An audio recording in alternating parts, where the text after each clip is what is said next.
मेरे प्यारे छात्रों, सृजन क्लासेस के इस वीडियो लेक्चर में आप सभी का बहुत बहुत स्वागत है। आज हम लोग धातु अधातु के अंतर्गत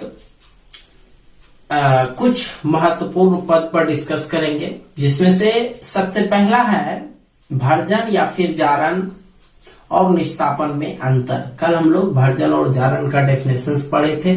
तो भर्जन और जारण दोनों जो है ऑक्साइड में कन्वर्ट करने की एक विधि होती है। बस अंतर इतना है कि एक ऑक्सीजन की उपस्थिति में होती है, वायु की उपस्थिति में होता है, और दूसरा वायु की अनुपस्थिति या अपर्याप्त मात्रा या बोल सकते हैं बहुत ही कम मात्रा, सीमित मात्रा में होती है। ठीक है, तो अंतर पर चलते हैं। सबसे पहला अंतर है जारण और निस्तापन में। जारण को भर्जन भी कहते हैं।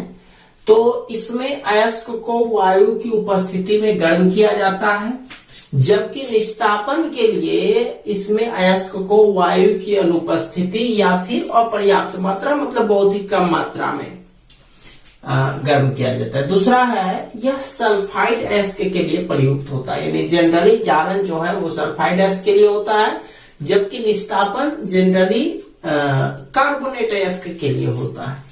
तीसरा है इस विधि से अयस्क ऑक्सीकृत हो जाते हैं और इस विधि से अयस्कों का निर्जलीकरण हो जाता है और वो स्पंज की तरह हो जाते हैं। स्पंज आप लोग जानते हैं, स्पंज आप साइकिल के जब सीट पर बैठते हैं तो वो अंदर वाला जो हिस्सा होता है जो एक गद्दे के तरह होता है वो एक स्पंज हुआ।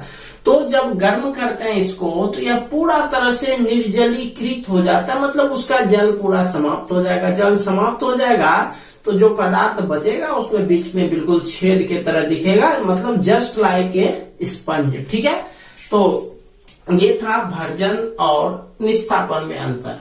अगला चलते हैं कुछ और डेफिनेशन पर। द्रावक धातुमल, तो द्रावक अयस्क में उपस्थित अद्रवणशील अपद्रव्यों के साथ संयोग कर उन्हें द्रवणशील पदार्थ में परिवर्तित कर देता है। मतलब क्या कहता है कि द्रावक के बारे में कल आपको पढ़ाए थे कि द्रावक क्या करता है, वह अयस्क में उपस्थित अद्रवणशील अपद्रव्य, अद्रवणशील मतलब जो अद्रव हो, यानी जिसमें द्रव की मात्रा नहीं, एक ठोस, इसको ठोस मान सकते हो, कि द्रावक में उपस्थित अद्रवणशील अपद्रव्यों के साथ संयोग करके उन्हें द्रवणशील पदार्थ में परिवर्तित कर देता है। और जो पदार्थ परिवर्तित करके बन जाता है उसी को क्या कहते हैं, धातुमल। नाम से पता चलता है धातुमल, यानी धातुओं का मल जो एक तरह से जमा हो जाता है वो हो गया आपका धातुमल। नेक्स्ट है प्रगलन या स्मेल्टिंग। धातु के ऑक्साइड को कोक के साथ गर्म करने पर वह जो है वो धातु में परिवर्तित हो जाती है। मतलब धातु के जो ऑक्साइड लास्ट में बचते हैं उसको जब कोक के साथ गर्म किया जाता है तो वह धातु में परिवर्तित हो जाते हैं। इसी प्रक्रिया को हम लोग प्रगलन कहते हैं। अब आते हैं अयस्क के सांद्रण, जिसके बारे में आपको बताए थे कल कि अयस्क से जो अशुद्धि को निकाला जाता है उसी को हम लोग सांद्रण कहते हैं। तो सांद्रण जो है मुख्य रूप से 3 प्रकार से होता है। इसमें से एक है गुरुत्व पृथक्करण विधि, फेन उत्पलन विधि और चुंबकीय पृथक्करण विधि। हम थोड़ा थोड़ा इस तीनों को डील करते हैं। गुरुत्व पृथक्करण विधि, इसमें क्या होता है, गुरुत्व पृथक्करण विधि में जो अशुद्धि होता है वह हल्का होता है। अशुद्धि क्या होता है, हल्का होता है अयस्क के तुलना में। तो यह जो है इसमें अशुद्धि तैर करके बाहर निकल जाता है, जबकि अयस्क वो जमीन पर बैठ जाता है। फेन उत्प्लवन विधि, इसमें ठीक इसका उल्टा होता है। इसमें अशुद्धि ही भारी होता है जबकि अयस्क हल्का होता है।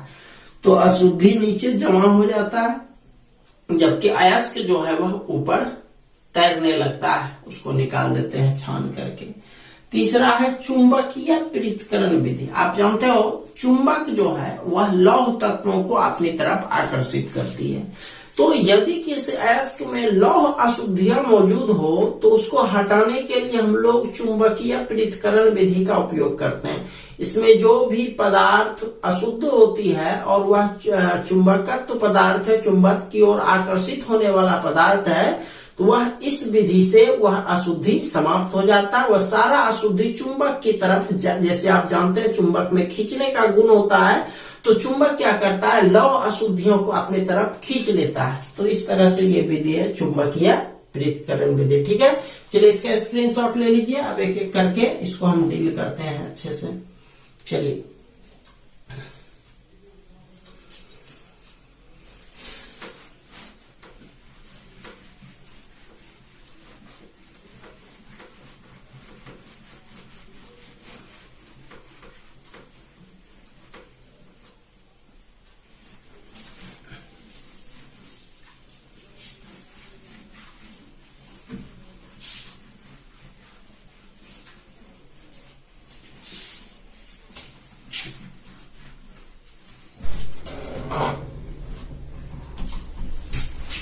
चलते हैं पहला विधि पर, गुरुत्व पृथक्करण विधि। गुरुत्व पृथक्करण विधि हम पहले ही डिस्कस कर चुके हैं कि इस विधि में क्या होता है कि अशुद्धि वह भारी अशुद्धि हल्का होती है जबकि अयस्क भारी होती है। तो इस विधि से अयस्क का सांद्रित करने के लिए, यानी अयस्क के से अशुद्धियों को हटाने के लिए क्या करते हैं कि अयस्क के चूर्ण को जल के साथ मिला लेते हैं।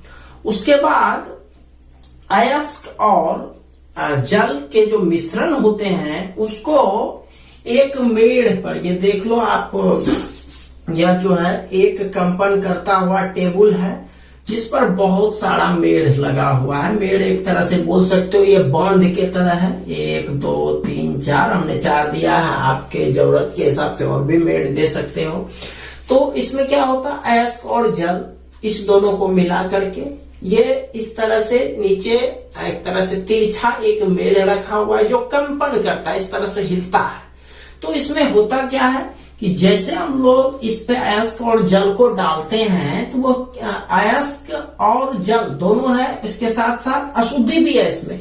तो क्या होता है कि चूंकि अयस्क भारी है इसमें, तो यह प्रत्येक मेड़ के कोने पर यह जमा होते जाता है। ये आप देखो हल्का हल्का ये ब्लैक, ये सब जितना भी है ये सारा सांद्रित अयस्क है। सांद्रित अयस्क यहाँ पर जमा हो जाता है, जबकि जो अशुद्धि होती है कीचड़ के रूप में, चूंकि वो हल्का होती है इसीलिए वह जल के साथ बाहर निकल जाती है। यहाँ पर उसको हम लोग जमा कर देते हैं। इस तरह से हमको सांद्रित अयस्क प्राप्त होता है। ठीक है, तो इसको एक बार पढ़ दें कि यह विधि वैसे अयस्क के लिए प्रयुक्त होता है जिसमें अयस्क के कण उसमें उपस्थित अशुद्धियों से भारी होते हैं। तो इस तरह से आपको पहले चित्र बनाना है। यहाँ पर अयस्क और जल ये कीप के तरह है, जो ऊपर पर अयस्क और जल, और ये 1 2 3 4 मेड़ है। जरूरी नहीं है कि हम इसी में मेड़ लिखें, ये दोनों में भी किसी में लिख सकते हैं। सांद्रित अयस्क यहाँ भी जमा है, यहाँ भी है, यहाँ भी है, जितना मेड़ बनाए हैं सब में सांद्रित अयस्क जमा है। ठीक है, तो ये सांद्रित अयस्क लिखे, दोनों पर टिक करते हुए। ये टेबल है, कंपन करता हुआ टेबल, और ये जल जो जमा हो जाता है, एक तरह से बेकार जल, खराब जल जिसमें अशुद्धि मिला हुआ है, वो यहाँ पर जमा हो जाता है। चलिए पढ़ते हैं। इस विधि द्वारा अयस्क को सांद्रित करने के लिए अयस्क चूर्ण को जल के साथ मिलाकर कई मेढ़ों से युक्त एक कंपन करने वाले टेबल से होकर प्रवाहित करते हैं। ऐसा करने से अयस्क के भारी कण मेढ़ों द्वारा रोक लिए जाते हैं। ये देखो मेढ़ों के द्वारा रोक लिए गए हैं, तथा कीचड़ युक्त जल मेढ़ों के ऊपर से होकर के निकल जाते हैं। इस प्रकार हमको सांद्रित अयस्क प्राप्त होता है। समझ गए बात को? तो ये था आपका गुरुत्व पृथक्करण विधि, जिसमें अयस्क के कण भारी होते हैं जबकि अशुद्धि वह हल्का होता है। चलिए चलते हैं दूसरा पॉइंट पर, फैन उत्प्लवन विधि। नाम से ही पता चलता है फैन। आप लोग जब कपड़ा साफ करते हो तो जब आप पानी में डिटर्जेंट मिला करके खूब उसको जोर से घुमाते हो तो क्या होता है, फैन जमा हो जाता है। फैन नीचे जमा होता है या ऊपर? फैन जल के ऊपरी सतह पर जमा होता है। तो इसमें भी है फैन उत्प्लवन विधि, यानी फैन के द्वारा जो है, फैन के मदद से एक तरह से यह सांद्रित होगा। इसमें क्या होता है, इसमें जस्ट इसका उल्टा होता है। इसमें क्या होता था, इसमें आपको अयस्क भारी होता था और अशुद्धि हल्का होता था। इसमें जस्ट इसका उल्टा है, इसमें अशुद्धि भारी है जबकि अयस्क हल्का है। तो यह जो है ऐसे अयस्क के लिए प्रयुक्त किया जाता है जिसमें अशुद्धियां भारी और अयस्क हल्के होते हैं। जैसा कि आप चित्र में भी देख पा रहे हो कि चित्र में एक टैंक बना हुआ है, उस टैंक में एक तरह से ये हो गया वायु का झोंका, हवा, एक तरह से समझ लो ये पंप है जिसमें हम लोग बाहर से तेज हवा का झोंका दे सकते हैं। अच्छा, इसमें जो है चूंकि हमको जिसको सांद्रित करना है वो अयस्क, जल और तेल, तेल भी थोड़ा मात्रा में मिलाते हैं, जनरली अयस्क और जल मिला करके इसमें टैंक में डाल देते हैं। ठीक है, उसके बाद वायु का तेज झोंका, इसमें बहुत तेजी से हवा भरते हैं। इससे क्या होगा, जब जल में जाएगा तो जल जब पूरा तरह से हिले डुलने लगेगा तो क्या होगा कि इसके अंदर जितना भी अयस्क में अशुद्धि है, अशुद्धि भारी होता है और अयस्क हल्का होता है। क्योंकि हवा का जब झोंका देंगे, पानी जब तेजी से घूमेगा तो उसमें फैन उत्पन्न होगा। क्या उत्पन्न होगा, फैन। फैन जो है ये ऊपरी सतह पर जमा हो जाता है और जो अशुद्धि रहता है वो निचली सतह पर जमा हो जाता है।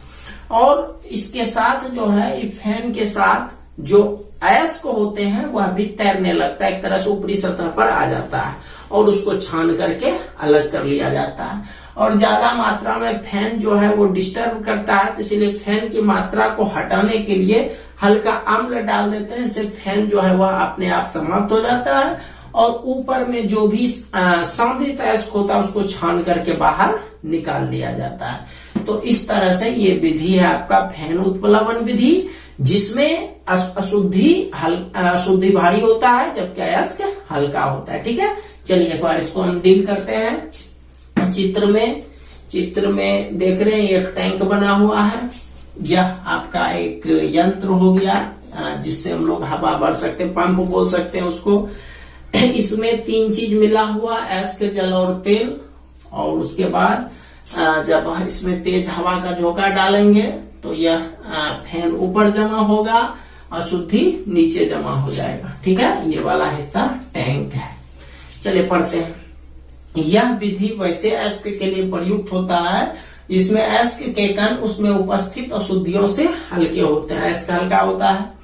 इस विधि द्वारा अयस्क को सांद्रित करने के लिए अयस्क के चूर्ण के साथ जल तथा थोड़ा तेल मिलाकर एक टैंक में रखा जाता है।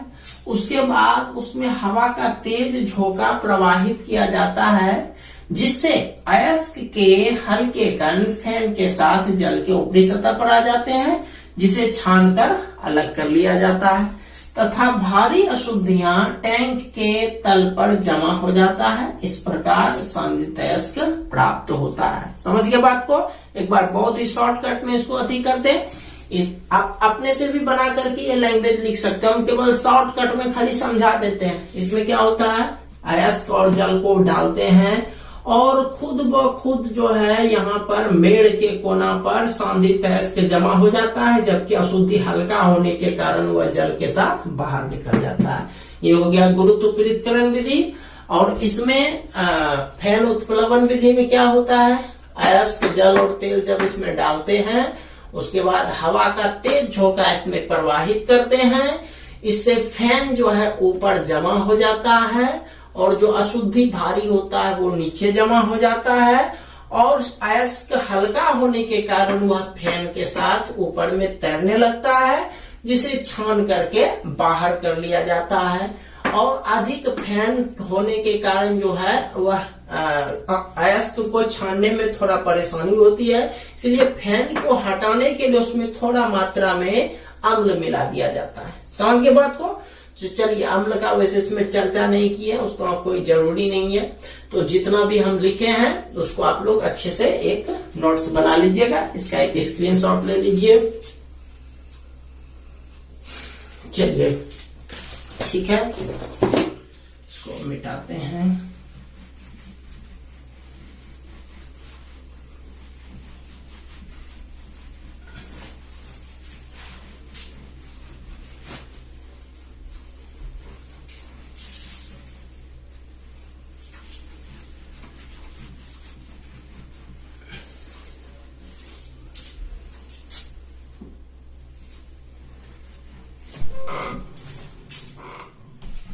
चलिए आप चलते हैं चुंबकीय पृथक्करण द्वारा किस तरह से अयस्क का सांद्रण किया जाता है। तो नाम से ही पता चलता है चुंबकीय पृथक्करण, यानी चुंबक के द्वारा पृथक होगा, अलग होगा। तो निश्चित तौर पर इसमें जो अशुद्धियां होगी वह एक अशुद्धियां चुंबकीय पदार्थ होगी, यानी चुंबकीय पदार्थ से तात्पर्य है वह पदार्थ जो चुंबक की तरफ आकर्षित होती है। यानी यदि किसी अयस्क में अशुद्धि के रूप में कोई चुंबकीय पदार्थ हो तो उसको अलग करने के लिए चुंबकीय पृथक्करण विधि का उपयोग किया जाता है। तो चुंबकीय पृथक्करण विधि जैसा कि आप देख रहे हैं ये चित्र में किस तरह से इसमें करना होता है। अयस्क प्लस अपद्रव्य, अपद्रव्य का मतलब हुआ अशुद्धि, यानी अयस्क और अपद्रव्य यानी अयस्क के चूर्ण को इसमें डाला जाता है। ये आप देख लो, दो एक तरह से चक्का हो गया, इस पर जो है ये एक फीता हो गया, बेल्ट जिसको बोल सकते हो। तो एक मशीन के तरह है जहां पर यहाँ पर जो धुरी के रूप में है वह एक चुंबक है। तो एक तरह से समझ लो ये केंद्र पर, सेंटर पर चुंबक मौजूद है। तो अयस्क और अपद्रव्य को यहाँ डाला जाता है, उसके बाद मशीन को स्टार्ट किया जाता है। तो उससे क्या होता है, जो फीता है वह घूमने लगता है, ये बेल्ट एक तरह से घूमने लगता है। तो घूमने लगता है तो क्या होता है, यहाँ से जो अयस्क और अपद्रव्य दोनों एक साथ चलता है, उसका चूर्ण चलता है। और यहाँ पर देखो ये इस तरह से जब घूमता है चक्का, तो यहाँ पर एक तरह से ये जो गति होता है वो केंद्र के तरफ हो जाता है। तो चूंकि इस साइड जो है चुंबकीय बेलन मौजूद है, तो इसीलिए इसमें जो भी चुंबकीय अशुद्धि होगा वो निश्चित तौर पर इस तरफ खिंचाएगा। तो इस तरफ चुंबकीय अपद्रव्य या चुंबकीय अशुद्धियां दूसरे तरफ खींचा जाता है, जिसको एक बर्तन में जमा कर लेते हैं, एक पात्र में जमा कर लेते हैं। और साथ ही साथ जो अयस्क है, एक तरह से बोला जाए कि सांद्रित अयस्क, वह बगल में दूसरी पात्र में रखते हैं। चूंकि यह चुंबकीय पदार्थ है इसीलिए उधर ज्यादा आकर्षित होता है, लेकिन ये सारा बाकी जो बच गए अयस्क उसमें चुंबकीय गुण नहीं होता है, इसीलिए वह उतना तेजी से उस तरफ नहीं जाता है। इसीलिए उसको हम लोग इस तरह से दूसरे साइड जमा कर लेते हैं। तो उम्मीद करते हैं इसको आप लोगों ने अच्छे से समझ लिया होगा। अब इसको हम पढ़ दें कि यह विधि ऐसे अयस्क के लिए प्रयुक्त होता है जिसमें अशुद्धियां के रूप में चुंबकीय पदार्थ मौजूद हो। इस विधि द्वारा अयस्क को सांद्रित करने के लिए अयस्क को पीसकर उसके महीन चूर्ण बना लिया जाता है। अब इस चूर्ण को एक विद्युत चुंबकीय बेलन के बेल्ट पर डालकर मशीन को चालू किया जाता है। डाल करके मशीन को चालू कर दिया जाता है। हाँ, बेलन की धुरी चुंबकीय होने के कारण चुंबकीय अशुद्धि चुंबकीय बेलन की ओर आकर्षित होकर एक पात्र में गिरने लगता है। ये बताए थे कि ये चुंबकीय पदार्थ है, तो इस तरफ जो है चुंबक वाला जो पदार्थ इसमें अशुद्धि में मौजूद है वो इस तरफ आकर्षित होगा। तो उसको एक पात्र में जमा कर लेते हैं और जो बाकी बचा उसको दूसरे पात्र में जमा कर लेते हैं। हाँ, गिरने लगता है, जबकि शुद्ध अयस्क एक दूसरी पात्र में गिरता है। इस प्रकार चुंबकीय पृथक्करण द्वारा अयस्क को सांद्रित किया जाता है। ठीक है, इन शॉर्ट कि अयस्क और अपद्रव्य या अयस्क का महीन चूर्ण लिया जाता है, बेल्ट पर डाला जाता है, मशीन को स्टार्ट किया जाता है। इससे धुरी चुंबकीय होने के कारण चुंबकीय अपद्रव्य या चुंबकीय अशुद्धियां वह चुंबकीय बेलन की तरफ आकर्षित होता है, जबकि शुद्ध जो अयस्क होता है वह दूसरे तरफ पात्र में जमा हो जाता है। तो उम्मीद है इसको समझ गए होंगे। चलिए इसका स्क्रीनशॉट ले लीजिए। चलिए ठीक है, तो आज इतना ही रहने देते हैं। कल मिलते हैं कुछ नए टॉपिक के साथ। तब तक के लिए आप सभी का बहुत बहुत धन्यवाद।